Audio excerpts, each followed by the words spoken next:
Toda a criação de Deus está cheia de exemplos de grande sabedoria, de um entendimento e de uma compreensão tal que para nós foge completamente do contexto em que consigamos entendê-la. Ao contemplarmos as abelhas, nós encontramos algo muito interessante. A abelha é um ser extremamente inteligente. Você sabia que não existem escolas de abelhas? A abelha não vai para a escola para receber um certificado de voo. A abelha não faz um sistema de posicionamento GPS ou coisas parecidas. Por falar nisso, você sabe onde fica o norte? Sabia que a abelhinha já nasce com isso?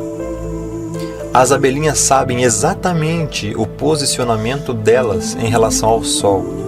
Tanto é que na comunidade de abelhas tem vários grupos diferentes. Cada um tem uma função. Tem um grupo de abelhas na colmeia que elas têm uma função específica. Elas saem à procura de alimento. Quando elas voltam para a colmeia, todo o povinho ali, as abelhinhas ficam em volta para saber se elas acharam alimento. Essa abelha que voou para lá procurando, ela vai literalmente em direção à colmeia, ficar se movimentando num ângulo específico, bzz, e volta, de novo, bzz, e volta, de novo, bzz, e volta. Esse ângulo que ela faz indica em relação ao Sol qual o ângulo que as outras abelhas precisam viajar para encontrar comida. Elas funcionam em relação à luz do Sol. E não somente isso, tem uma distância que ela fica percorrendo.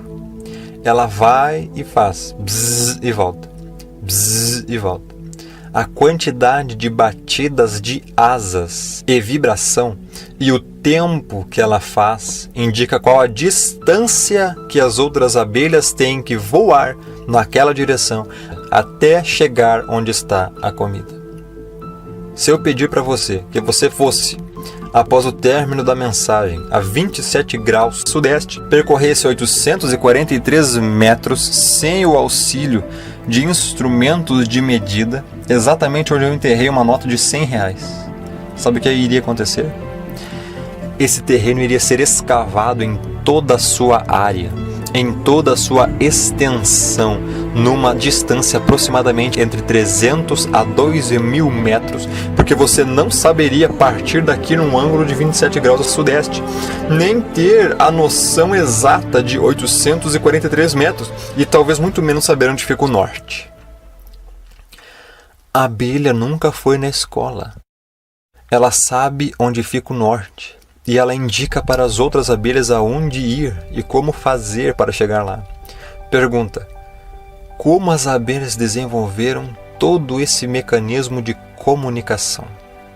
Resposta: se você acredita que foi a evolução, eu desafio você a vir aqui explicar como isso aconteceu e terminar o resto da mensagem. As abelhas são fascinantes. Elas têm um sistema de controle de temperatura que é impressionante para não derreter. Quando é inverno, a cera não derrete, o mel está intacto, mas depois vem o verão e o calor. As temperaturas vão para acima de 30 graus. Como fazer para não derreter o mel e a cera dos pequenos favos onde o mel se encontra? Tem um grupo de abelhas que se alinham na direção correta, porque a colmeia é feita e desenhada para ter movimentação de ar. Todas elas se alinham e batem as asinhas na mesma direção, fazendo simplesmente um grande corredor de vento para resfriar a colmeia. Controle de temperatura. E ainda tem gente que diz que Deus não existe. Me diz como um inseto tem essa inteligência. Isso prova a grandeza da sabedoria daquele que as fez. A teoria darwiniana não irá cair. Ela já caiu. O problema é que a elite não tem outra coisa para colocar no lugar. As suas principais teses já foram refutadas, mas as pessoas não querem entender isso.